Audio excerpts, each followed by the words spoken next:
everyone's like, are they going to make the playoffs next year? How fast are they going to hit the accelerator? I don't know what you've heard. My guess is that they are not going to rush this at all. They're going to take a year, see what they have, see how they think it's best to keep Victor healthy, see how many games he can play. Yeah, maybe they'll add a veteran point guard here. I mean, it's slim pickings in free agency. They have all these picks in the bank from Atlanta and other places. Like, I don't get the sense yet that at least for the next calendar year, they're going to go like whole hog. We got to start winning big time right away. Maybe in a year, if he proves really good, like all-star level good immediately, that changes it. But that's my best read on it. What is yours?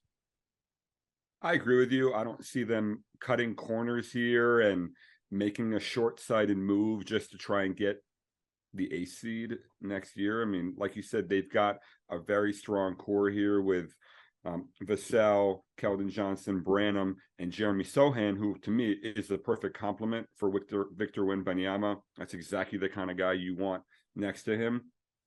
And but I don't see them tanking next year also. I think that they're going to kind of let the cards fall as they do, and they're going to try and compete. And they're, if they make the play-in game, great. I mean, a lot of it is going to come down to how many games Victor is going to play, not because he's going to get hurt, but because I think they're going to bring him along slowly. And I think they're going to. I totally agree. I don't know where to even begin setting the over-under on games played for Victor next year. Like, I wouldn't set it that high. They're not going to tank. You're right. And that's going to be a fight, though, because Victor is going to want to play every game. And so there's going to be some push and pull there where they're going to have to explain to him long term what they're trying to do, because this is a guy that did not miss a single game this year. And so you're going to have to explain to him, hey, Victor, you're healthy, but we're scratching you tonight. You're going to be in sweats on the bench. And he's going to be like, what are you talking about? That's not the way I'm wired. So we'll see how that goes. I wanted to ask you about that because you and Brian have spent a lot of time, and especially you, around Victor and his team in France. And you published a wonderful story with Brian this week about the making of Victor Wembanyama and his work ethic, and him watching Pistol Pete videos, and him remaking his hand position on his jump shot independently. People should go read that story if they can. There was one quote in there that I wanted to make sure to ask you about, and I can't remember which member of his team said it. I don't have it in front of me. I think it was one of his agents. Said, Victor will not be put in a box. You're going to have, the second half of the quote is something like, you're going to have to work around what he can do.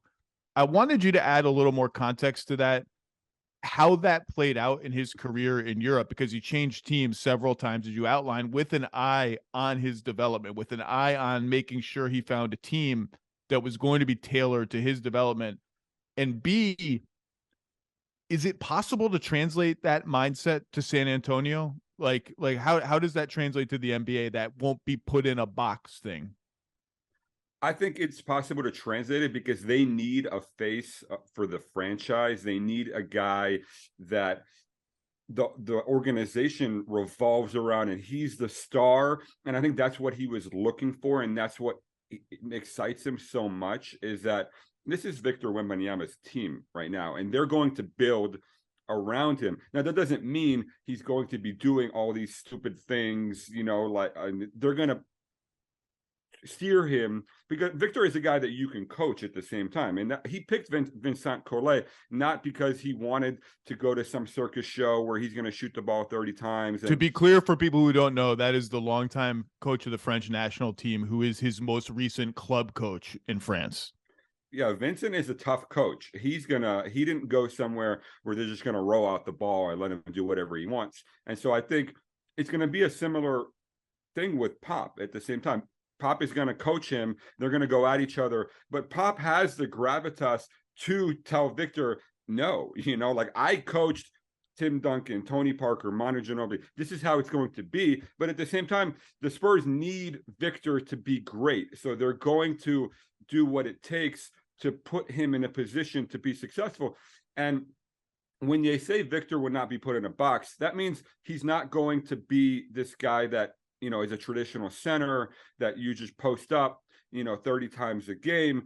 He wants to have that freedom to be on the perimeter, to create his own shot, to play pick and roll, to take a defensive rebound and push the ball 94 feet and, throw a skip pass to the corner.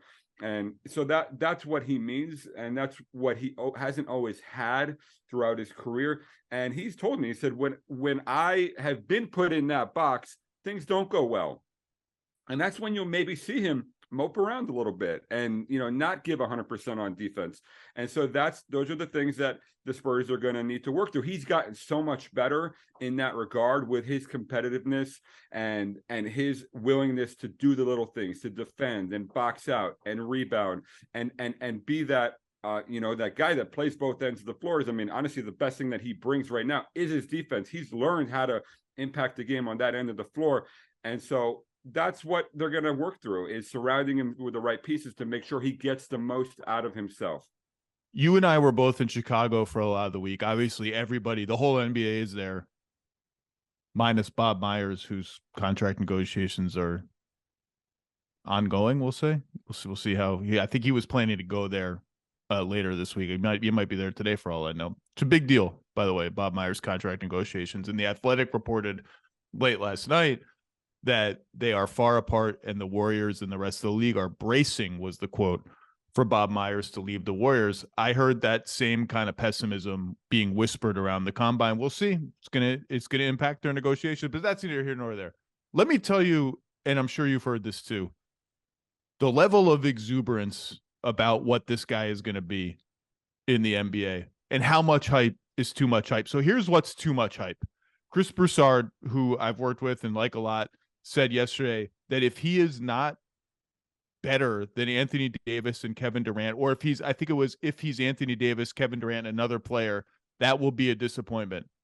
There's no sentence in the world where being Kevin Durant is a disappointment. Kevin Durant is, like, at worst the 15th greatest player in the history of the NBA. So that's too much hype. Here's the conversation I had with a lot of people. It's not how good this guy is going to be. It's how fast he's going to get good. Is it going to be like a slightly slower burn? Like it's going to take 2 or 3 years for him to become an all-star? Or is he just going to walk into the league and become a top 20 player immediately? There are people who think that that's in play. There are other people who are like, he's not, like Tim Duncan was 22, right? Wembanyama is 18, not going to be 19, whatever he's going to be. He's got to fill out a little bit. Let's pump the brakes on that. But there are people who think he's going to be immediately a great player. And if not immediately, it's just a matter of time. Like that's the level of, like, what people are saying on TV about his potential is not hyperbole. You will not find anyone. I can't find anyone in the NBA who's like, maybe he'll just be like decent. That's like, doesn't exist, does it? I haven't heard that. I haven't heard that from anyone credible. I am in the camp that thinks he will compete for an all-star nod his rookie year. Maybe it's an injury replacement or whatever, but I mean, it's gonna come down to how many games he plays, which we're gonna see. But I think just the impact that he's going to make defensively is going to be immediate.